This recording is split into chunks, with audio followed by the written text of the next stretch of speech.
Check yourself. Are you tossing the ball straight up or backwards? When you toss backwards, you rush the backswing, power generation, and contact, resulting in a simple push. Today, we're focusing on the left side spin serve.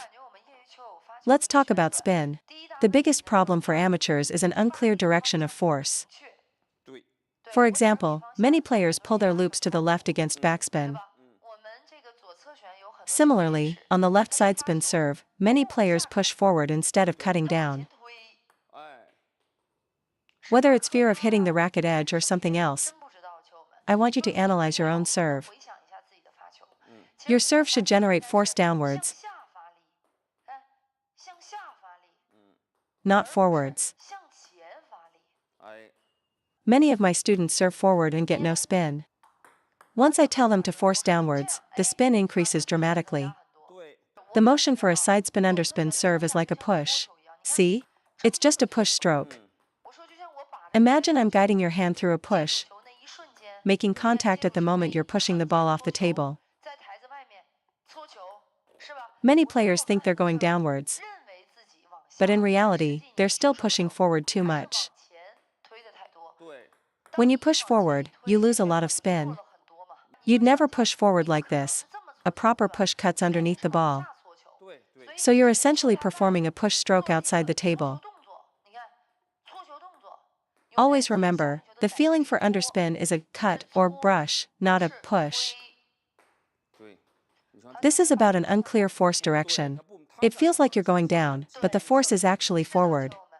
So, point 1, for the left side spin serve, regardless of grip, you must brush downwards. What does downwards mean? After you brush the ball, your forearm must drive downwards. That's what creates side spin underspin. If your forearm moves forward too much, the spin becomes weak and easily attacked. So, from a level position, your forearm must drive down. That's how you generate heavy spin. That's the first point. Second, many players can't serve effective side spin underspin because they toss the ball backwards, which kills the spin. Tossing it backwards leaves no time for a proper stroke, forcing you to just push the ball forward. This prevents you from actively cutting down on the ball. You're just pushing it over. When you toss backwards, you rush the backswing, power generation, and contact, resulting in a simple push. Check yourself, are you tossing the ball straight up or backwards?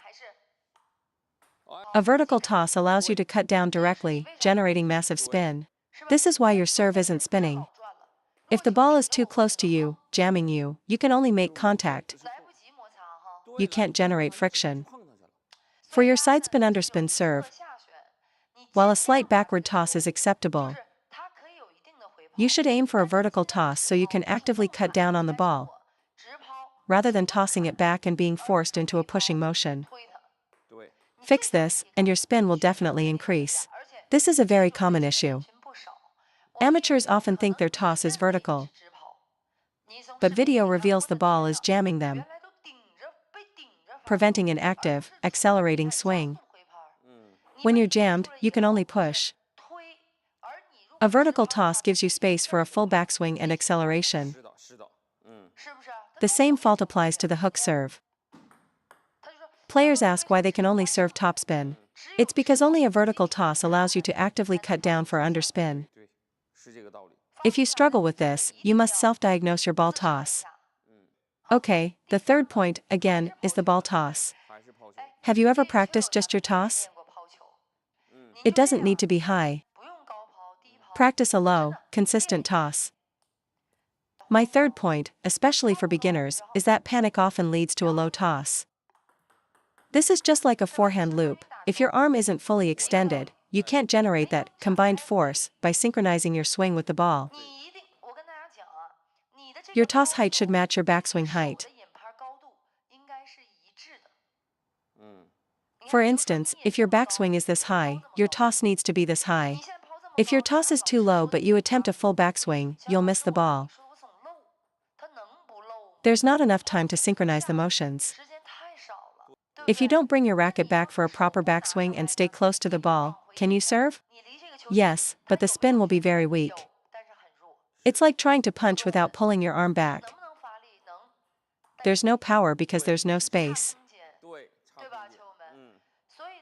Therefore, when you serve, your toss should reach at least your forehead.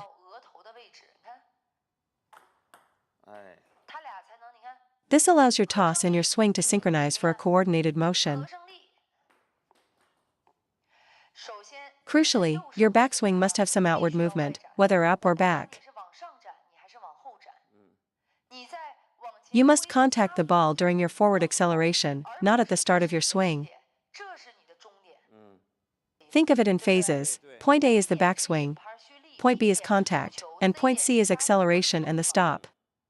If you're starting your motion from point B, of course you won't get any spin. The reason your backswing is ineffective is that your toss is too low or inconsistent. The key is to synchronize your toss with your swing for a fluid, coordinated motion.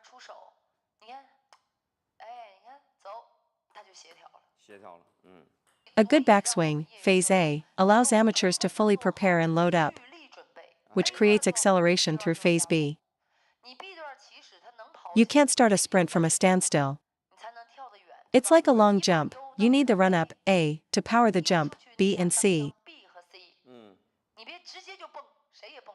First, we'll fix why your underspin serve isn't spinning.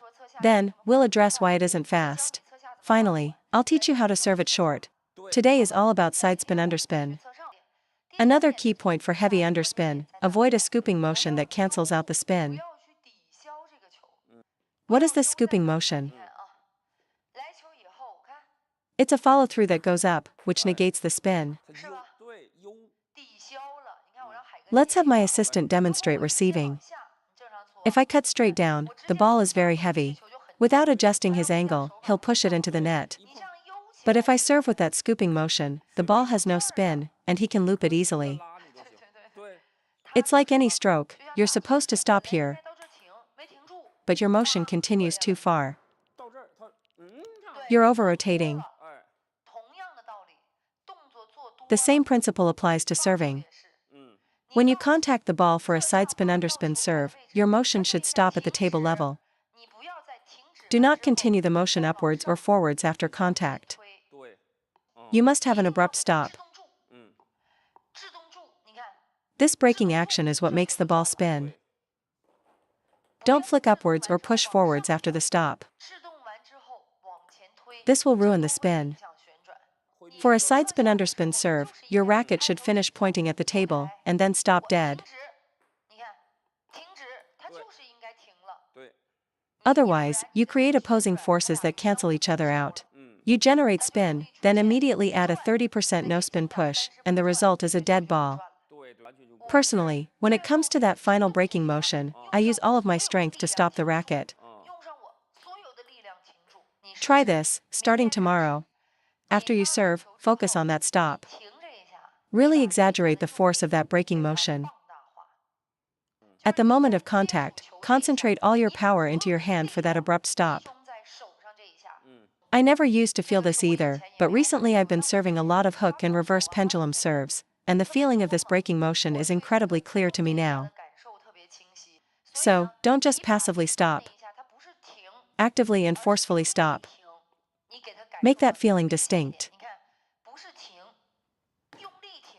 A forceful stop will make the ball spin like crazy. Force the stop. See how the ball dies and dives down? That's the feeling you want. Don't worry about the height for now. First, just feel what it's like to maximize spin with a forceful stop. We are breaking this down step by step. If you fix one thing, your spin improves by 10%. Fix another, it's 20%. It's not a magic trick where one finger movement takes your spin from 20% to 80%. Using your body adds 30%, the braking motion adds 40%, a good toss adds 50%, and so on. It's a cumulative process. Question from chat: for a hook serve, do you force to the left? Yes, a hook serve must have a forward follow-through. But that doesn't conflict with the braking motion. The follow-through and the stop are two distinct parts of the same motion. They don't contradict each other. I'm not saying to stop instantly without a follow-through. I'm saying complete the stroke, and make the very end of that stroke an abrupt, powerful stop. That's the idea. This has nothing to do with eliminating your follow-through or your deceptive motions. The point is to complete your full motion, and at the very end of it, squeeze and stop with force. It's not about stopping the moment you touch the ball. Execute the full motion, but make the final stopping action powerful. That's the concept.